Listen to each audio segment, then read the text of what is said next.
A'udzubillahi minasyaitonirrajim. Bismillahirrahmanirrahim. Assalamualaikum warahmatullahi wabarakatuh. Alhamdulillah.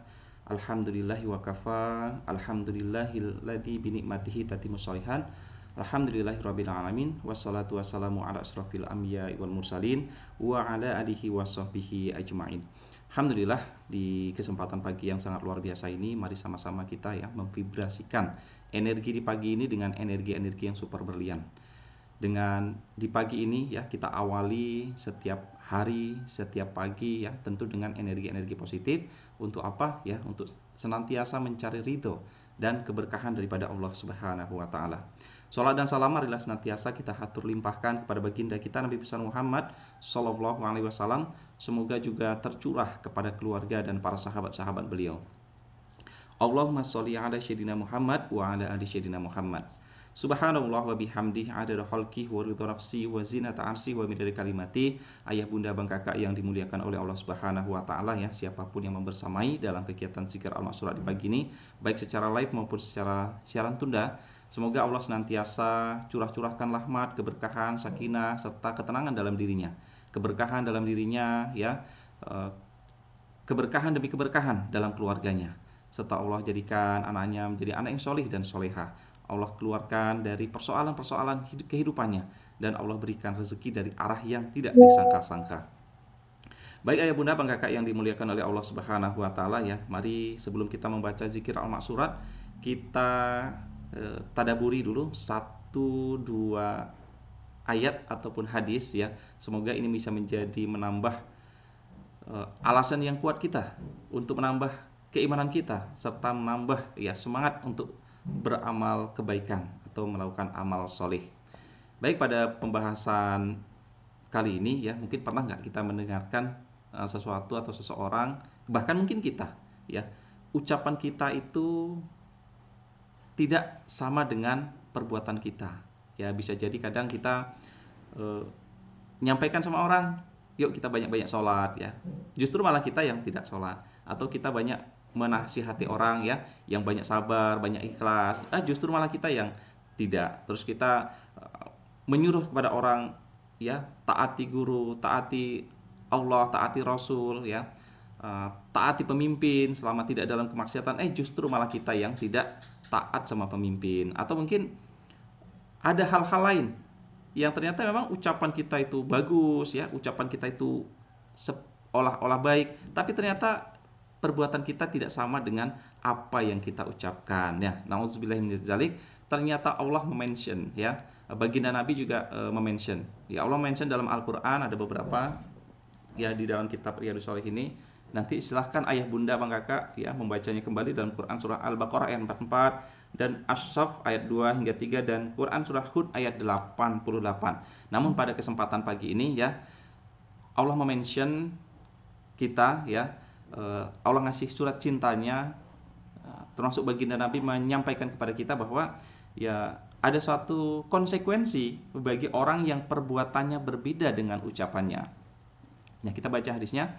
Wa an Abi Zaid Usamah ibni Zaid Harithah radhiyallahu anhuma qala sami'tu Rasulullah sallallahu alaihi wasallam yaqulu yu'ta birrajuli yaumal qiyamah fal yaqaw fin nari fatandaliku aqtabu batnihi fayaduru biha kama yadurul himaru firraha fayajtami'u ilaihi ahlun nar fayaqulu na ya fulan malaka alam takun ta'muru bil ma'rufi wa tanha 'anil munkar fayaqulu bala kuntu murbil ma'rufi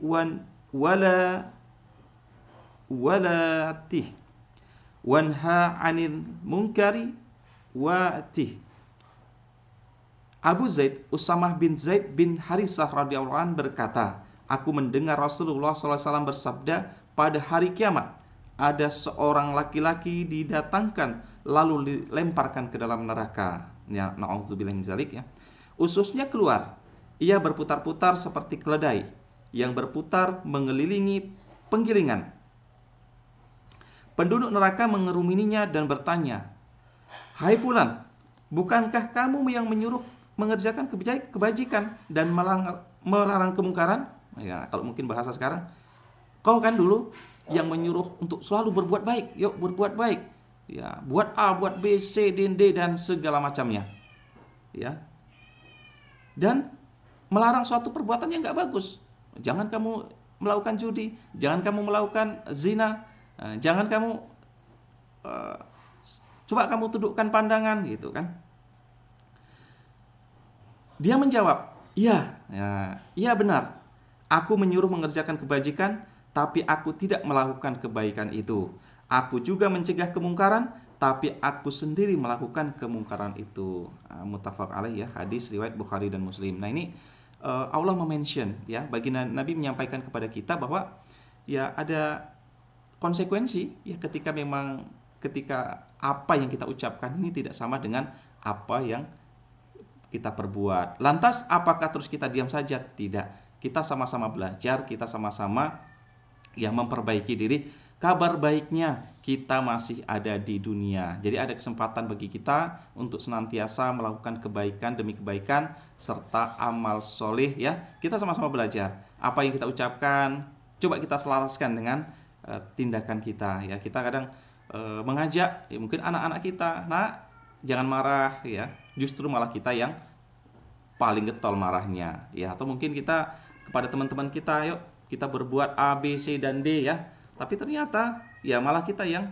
tidak melakukannya. Ini jangan sampai kita seperti itu ya. Ini kabar baiknya kita masih di dunia dan ada kesempatan kita untuk senantiasa memperbaiki dan ya meningkatkan kualitas ya keimanan kita ya. Saya juga di sini sedang belajar ya, sama-sama belajar ya, saling ingat mengingatkan. Nah, ada pelajaran-pelajaran hadis daripada hadis ya tersebut bahwa ada suatu hukuman atau konsekuensi bagi orang yang ucapannya tidak sesuai dengan perbuatannya.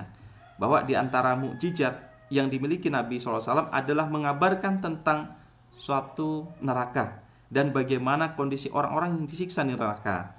Melakukan yang baik dan menjauhi mungkar dapat menjauhkan kita dari api neraka. Nah, ini mudah-mudahan ya kita menjadi suatu kisah tadi menjadi ya kisah ya yang telah disampaikan oleh baginda Nabi tadi bisa menjadi alasan yang kuat bagi kita untuk semakin hati-hati terhadap apa yang kita ucapkan ya.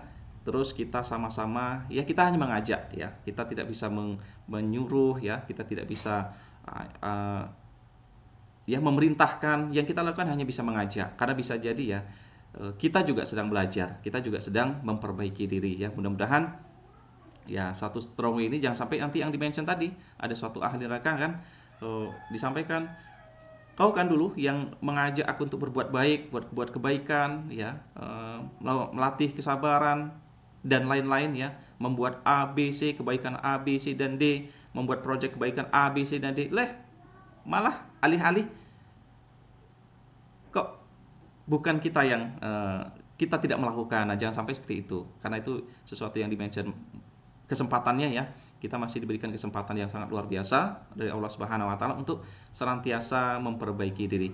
Baik ayah bunda, bang kakak yang dimuliakan oleh Allah Subhanahu wa taala ya. Semoga satu hadis tadi menjadi alasan yang kuat untuk senantiasa kita berhati-hati ya terhadap apa yang kita ucapkan ya, terhadap apa yang kita lakukan, apa yang kita ucapkan ya. Coba kita sama-sama selaraskan terhadap ya perbuatan kita. Kita mengajak anak-anak kita untuk melakukan kebaikan, maka kita juga harus berbuat baik. Kita mengajak orang lain untuk kuat ya, banyak beramal kebaikan, maka kita juga harus menguatkan untuk berbuat kebaikan. Kita mengajak orang lain untuk melakukan amal soleh ya, kita juga harus menguatkan amal-amal kebaikan itu ya. Tentunya ya dengan kita mengajak sebanyak-banyaknya orang, kita mendapatkan teman ya, kita mendapatkan kawan untuk ya menguatkan ya, karena untuk saling menguatkan, karena memang melakukan kebaikan itu tidak bisa sendiri, kita harus banyak teman melakukan kebaikan. Baik ayah bunda bang kakak yang dimuliakan oleh Allah Subhanahu wa taala ya, semoga ini menjadi suatu ya strong way yang sangat kuat untuk kita semuanya untuk senantiasa kuat dalam melakukan kebaikan demi kebaikan ya. Jangan sampai apa yang kita ucapkan tidak selaras dengan apa yang kita lakukan. Baik, sebelum kita melakukan zikir al-maksurat ya di pagi hari ini, mari kita tautkan zikir al-maksurat di pagi hari ini untuk kedua orang tua kita, baik yang masih ada maupun yang telah tiada. Kita tautkan juga zikir al-maksurat di pagi hari ini untuk guru-guru kita yang telah mengajarkan kepada kita kebaikan demi kebaikan. Ya, mungkin ke ustadz kita, coach kita ya, atau yang telah mengajarkan kita kebaikan demi kebaikan. Ya, juga kita tautkan kepada guru di atasnya sampai kepada baginda Nabi Muhammad SAW. Juga kita tautkan zikir al-maksurat di pagi hari ini untuk orang-orang terdekat kita. Bisa jadi istri kita, suami kita, anak-anak kita, ya cucu kita, ya atau mungkin tetangga sekitar kita. Ya, kita doakan. Ya, kita vibrasikan energi-energi berlian di sekeliling kita. Juga kita tautkan energi-energi berlian ini, energi al-maksurat ini kepada pemimpin kita. Ya, semoga mereka mampu membawa negeri ini menjadi negeri yang baldatun thayyibatun wa rabbun ghafur, negeri yang diidam-idamkan oleh seluruh makhluk yang ada di bumi ini. Juga kita tautkan zikir al-maksurat di pagi hari ini untuk saudara-saudara kita di Palestina, juga untuk saudara-saudara kita yang saat ini mungkin sedang mengalami persoalan demi persoalan. Allah uji dengan ketidakmudahan. Semoga lekas Allah berikan jalan keluar dari arah yang tidak disangka-sangka, min haitsu la yahtasib. Baik ayah bunda, bang kakak yang dimuliakan oleh Allah Subhanahu wa taala ya. Mari kita memperbanyak istighfar ya. Astagfirullahaladzim. Astagfirullahaladzim.